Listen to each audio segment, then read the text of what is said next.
Michael and Hannah. The purpose of these meetings is to re-energize and reinvigorate the actions of the NAACP. We need to go back and reclaim the glorious past, because we are now paper tigers of that once great past. For years we've been fighting for a seat at the table, but we are not woke at the table. We need to be more than just sitting at the table. We've got to re-energize the issues of our community, because the times have changed and they have become, we are really perhaps in the most challenging period, in my estimation, of our nation that we've been in since the Civil War. And one of the reasons is that there has been what I call a rising tide of people of color in America, and there are forces that are pushing against it.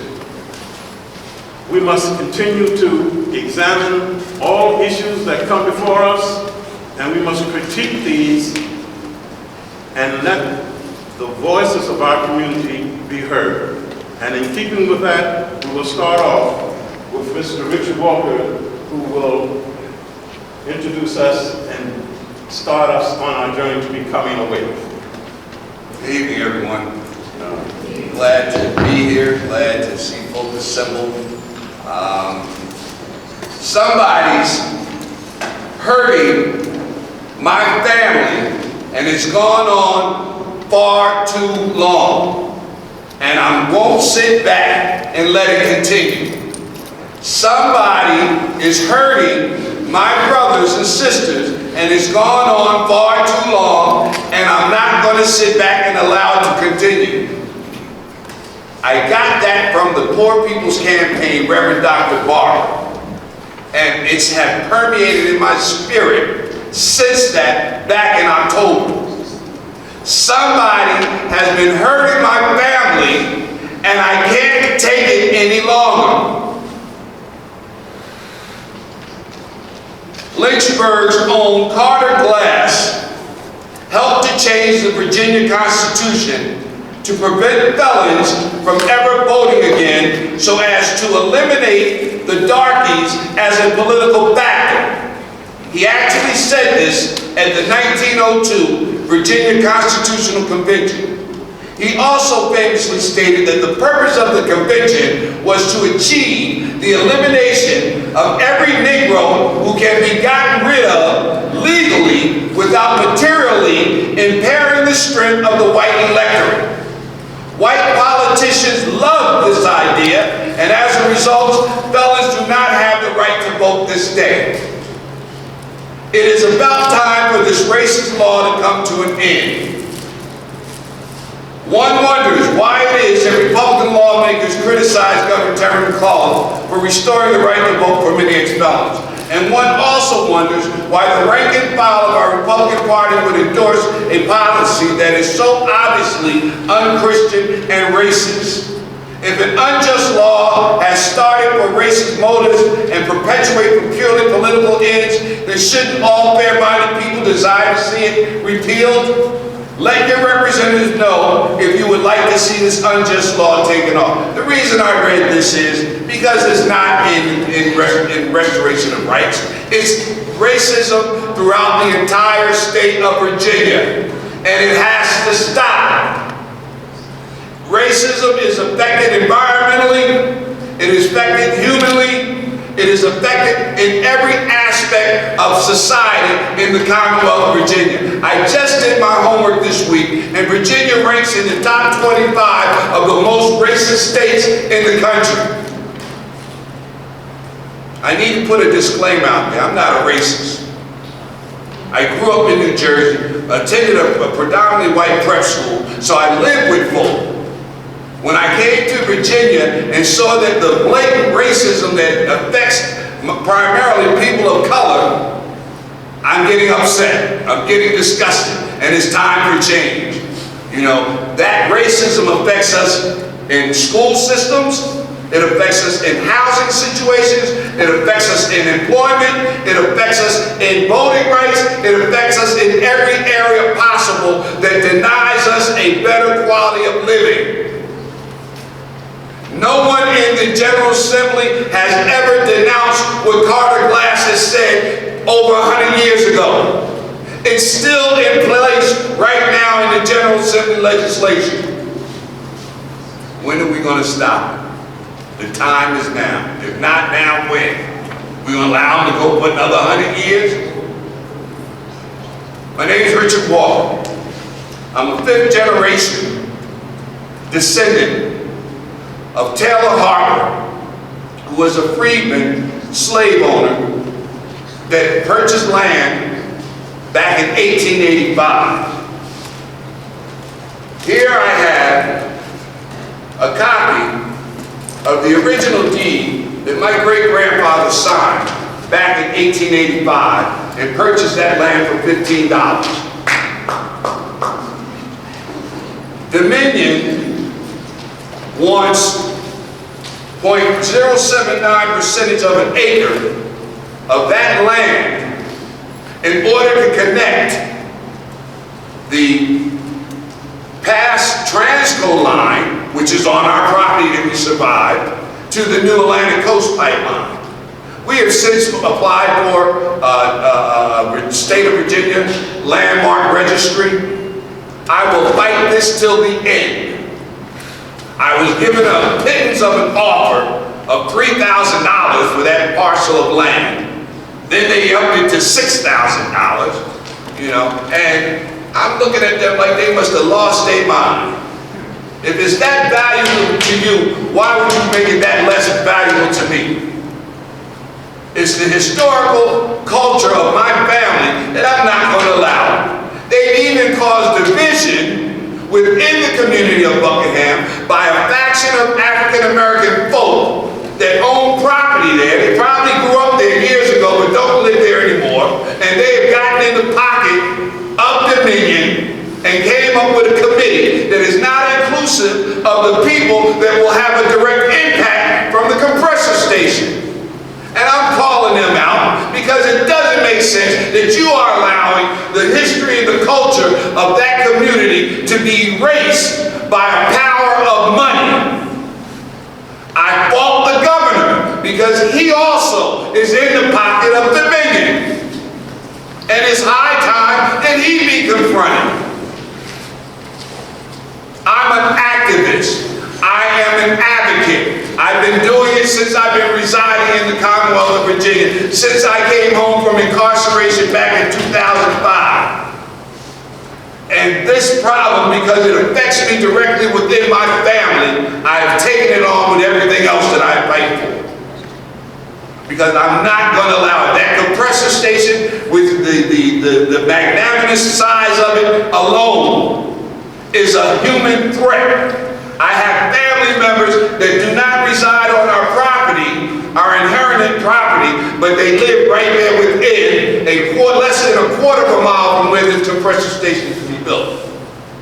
And it's so ironic that the gentleman that wrote the history on African Americans in Buckingham and Union Hill, his son is one of the ones that bit the carrot from Dominion and has created a profit for himself by building a RV man camp so individuals from out of the state can come and work on that pipeline.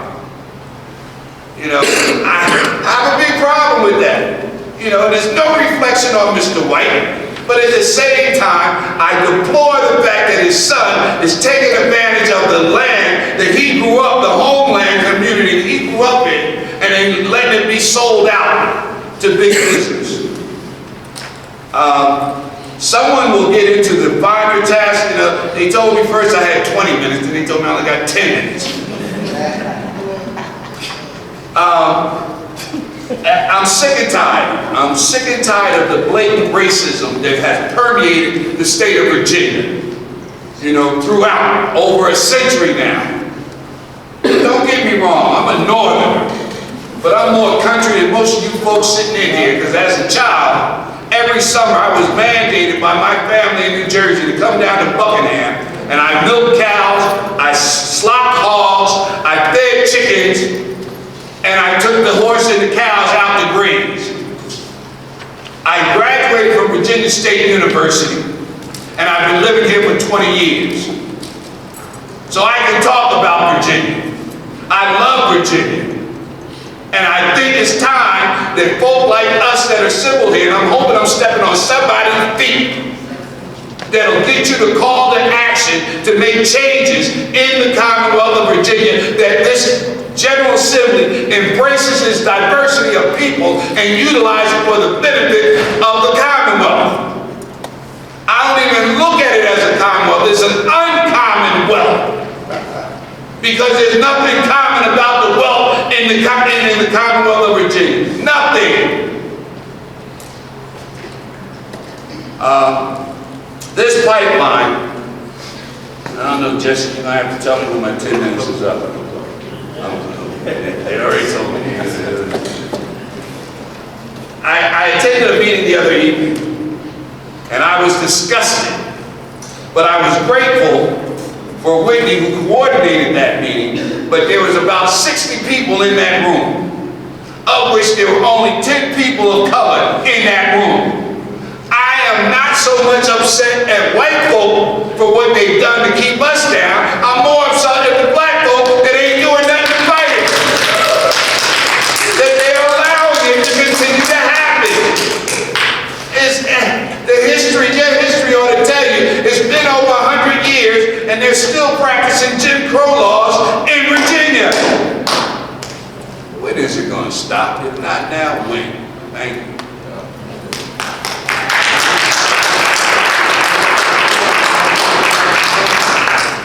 All right, continuing along those lines would be Pastor Paul Wilson from Union Grove Baptist Church, a resident of Buckingham County. Thank you. Thank you for inviting me. Thank you for everything. And thank you, Richard. Richard, can you all hear me? Okay. Richard's family is part of the church where I pastor. There's actually one church with two locations, the Union Hill Church, the Union Grove Church. We were fortunate this year to be able to merge those two churches in one. So we simply say it's one church with two locations. Richard speaks with so much power to tragic situation. But unfortunately, this is just the way politics and big business is handled in Virginia. For the last, I've been pastoring in Buckingham for almost 20 years out of a 47-year pastorate in the Commonwealth of Virginia, in Central and Southside Virginia. And I've become a passionate advocate of human rights and of environmental rights since my first encounter with Dominion, and Dominion represents the whole collective of the industry for these last 4 years, and it has been a great learning curve. Much of the things that we're dealing with are inherent in Virginia politics. Unfortunately, our laws, a lot of our laws are built on Jim Crow attitudes, and so these laws are embedded. We also have to maintain a conversation with the men, with everybody involved. And you can't get anything done unless you talk. One of the problems that I find with Dominion, and I want to say Dominion does do some good things, but the big problem with Dominion is that it is so large and so powerful, and its tentacles are so far reaching that it touches every aspect in Virginia as far as business and government. I've also learned in these last years that we need to really take a look at how our politicians are elected. What I mean elected in the we need finance reform. Because politicians are dependent upon the gratuitous graft or whatever you want to call it that they get from these big corporations. I'm proud of our recent politicians from this past election. Many have opted not to take money from big business, such as Dominion. The pipeline is a travesty. Our community, the Union Hill, Union Road community in Buckingham County, is indicative of the majority of black communities throughout the South. We have a very similar history. Most of us are coming from slave plantations. We've been there for years. But what happens is that these big projects such as the Atlantic Coast Pipeline, that they have targeted our area of Virginia for this monstrosity of a mechanical monster that we have determined that is not needed. One of the problems that we have with Dominion is Dominion only wants to talk when you agree with them. Only when you agree with them. As long as you agree with Dominion, everything is fine. Everything is hunky-dory. But once you start asking questions, and once you do your research, do your homework, and you start finding out some things, find out how the industry works, and what their real game plan is, then you become a political football. You become a casualty. Dominion is overbearing in its pursuit of the Atlantic Coast Pipeline. And the Atlantic Coast Pipeline is simply about economics. They will tell you that they have the community's interests at heart. They're doing the best thing. They're going to tell you how much poison in the air that you can breathe and still be healthy. And come on. They're going to tell you that they're not going to destroy your land value, but yet instead you still have to maintain the taxes. If you want to sell your property, you can't get what you want for it. The parcel of land that Brother Walker was talking about is less than an acre, but where that land is located, it makes that land completely worthless. $3,000 is an install. The Dominion has come into our community, and part of their game plan, they have successfully divided so many of us, simply with the offer of some money.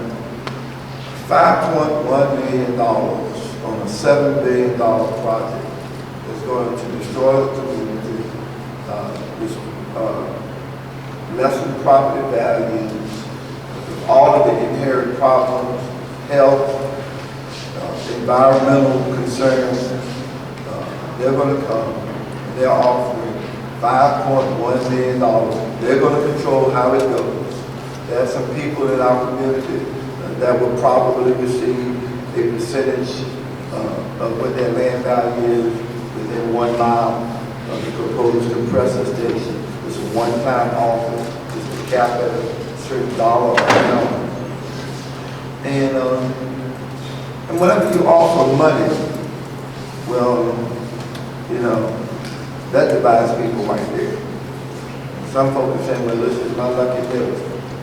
Maybe it's like hitting the lottery. This is a one-time thing that's going to come to our area in Buckingham County. Maybe I need to take what I can take out of this. And I understand that idea. And I'm not mad at anybody about it, but it's the wrong approach. This thing is a moral issue, and it is an ethical issue. Our community has been devalued by Dominion. And all of this reporting, and all of those many pages of reporting, we were given less than a line. We're trying to be eliminated. We've been marginalized. And this is the history of big business throughout America, just the way it's always done. Marginalize the small folk, the minorities, the less educated, those who are on the financial fringes of life. And this is what's happening right now with the compressor station. The whole compressor station is an economic issue for Dominion. But these economics is not a trickle-down effect. They will tell you that about the need for gas supposedly less expensive, supposedly to cut the carbon footprint. But once you really look at it and you really do your homework, you really will discover that the Dominion's argument is nothing more than a facade. The bottom line is the dollar. The dollar. And Dominion, no matter how well they dress it up, the dollar is more important than life itself. It's about what's on that corporate sheet. It's what it's about on the bottom line. And so my concerns these past 4 years, I consider myself now almost an expert to some degree about environmental situations that goes on. And it's more than just the pipeline. This thing covers coal ash, it covers radioactive materials, it covers, listen, it is the same operating manual for every situation that comes about. Now, if this thing is so safe, why would they put it in the heart of downtown Richmond? Why would they put it in the heart of Charlottesville? No, they choose Buckingham County. It's a halfway point. They choose Buckingham County, a marginalized area, and they want to make sure it stays marginalized. $5.1 million. They want to offer us a community center. A community center. That's the community center. Sure, community center is always needed. But that's not what's needed for our area. That's not what's so important. Yes, we do need that that station, the rescue station, to reopen. But that's not the most pressing issue. This thing is being done, this figure is being presented, so that the Dominion is saying, look what we're doing. Look what we're going to do for Buckingham County. Look what we're going to do for the citizens of Union Hill, Union Road. Also, the group that Dominion is actually, who have actually negotiated this $5.1 million are not the real people that are really adversely affected.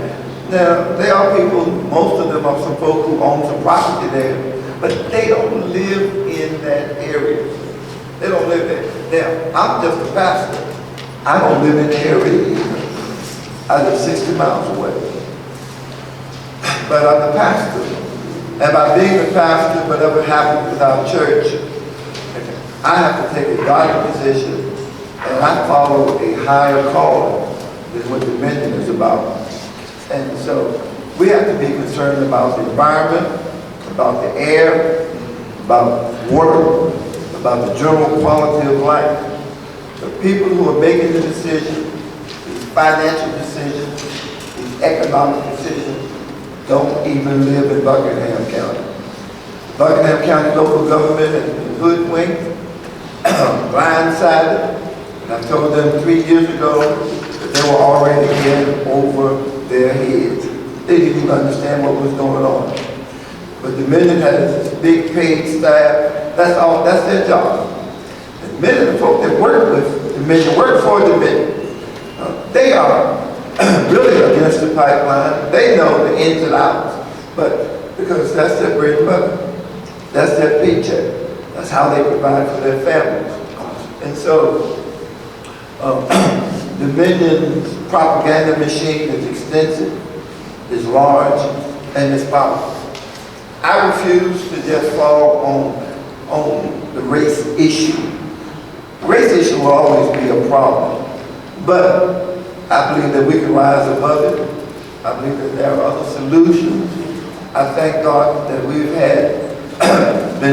been able to make coalitions and partners with other persons of like-minded concerns, such as our friends from Yogaville, such as folks from Environmental Solutions.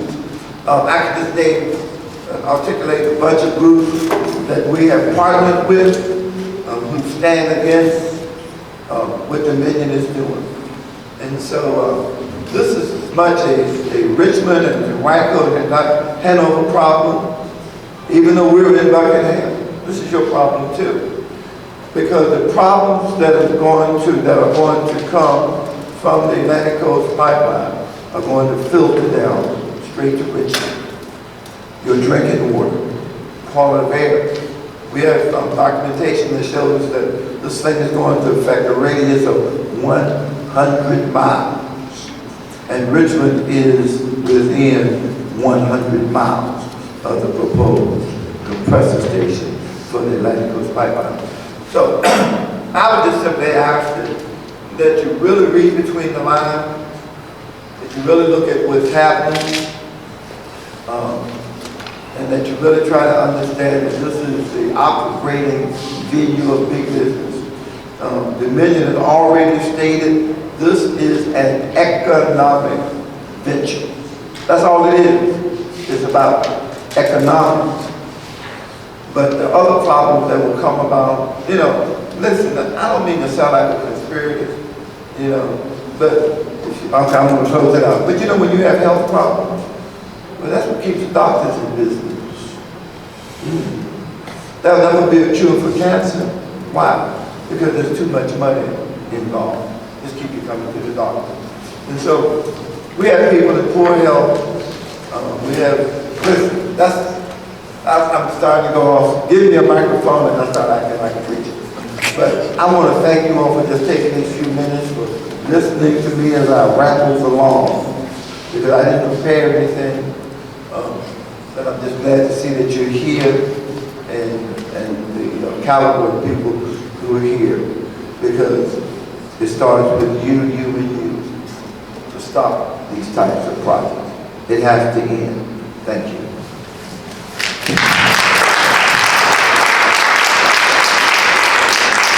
Thank you, Pastor Wilson, for that very informative briefing. Now we'll hear from Ms. Karen Campbell, who will give us some further information on the effects on the environment. Great, thank you. Hi, my name is Karen Campbell, and I am the Environment and Climate Justice Committee Chair for the Virginia State Conference NAACP. Before I get into information about the pipeline, I just want to give a brief overview of what the Environment and Climate Justice Program is. Several years ago, National NAACP identified the need to really focus on environmental justice issues because it was really burdening communities of African American communities, people of color, and low-income communities. At one point in time, this program was actually under our health committee, but like I said, National NAACP saw the need that it needs to be a standalone committee with direct focus and consideration on how some of these industries are impacting our communities, as well as our environment. There are three main focuses for the ECJ committee. One, of course, is just looking at how can we reduce greenhouse gases and combat climate change. The second one is how do we get communities to improve climate resiliency, especially for the vulnerable populations.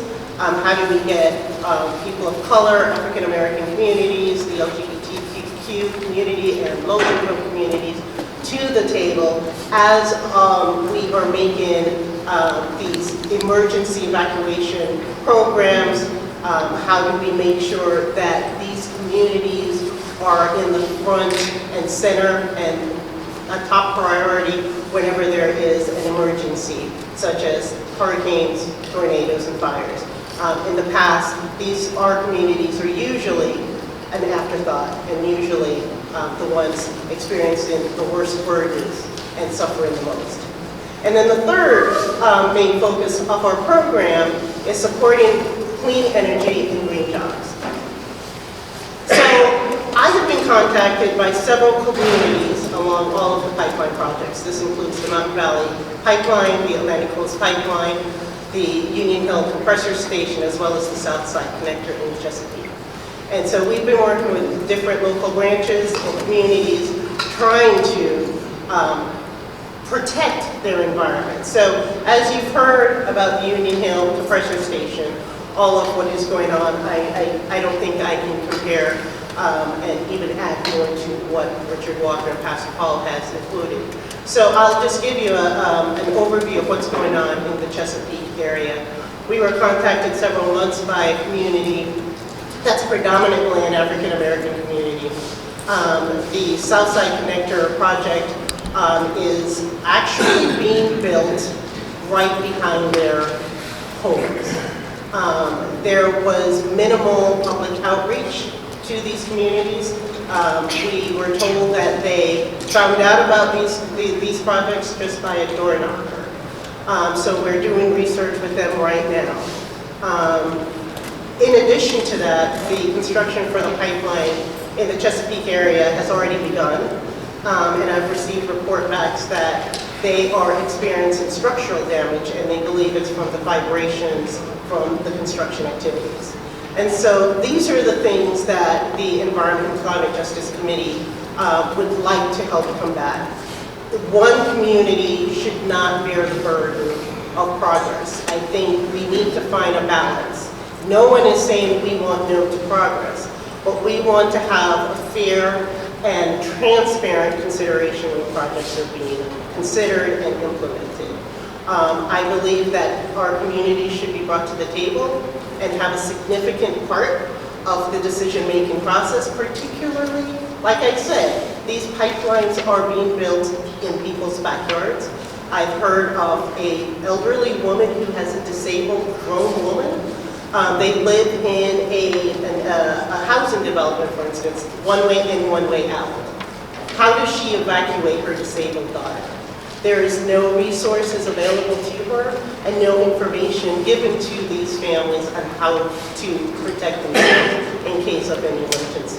These are the things that we're combating. And again, I don't know if I can emphasize this enough. No population, no community should bear the burden for progress. It should not land on the laps and the shoulders of African American communities, low-income communities, and communities of color. So while you were given 10 minutes, I was only given 3 to 5, so I'm going to be brief. And I know we started a little late, and I want to reserve enough time for everybody to answer, to ask any questions.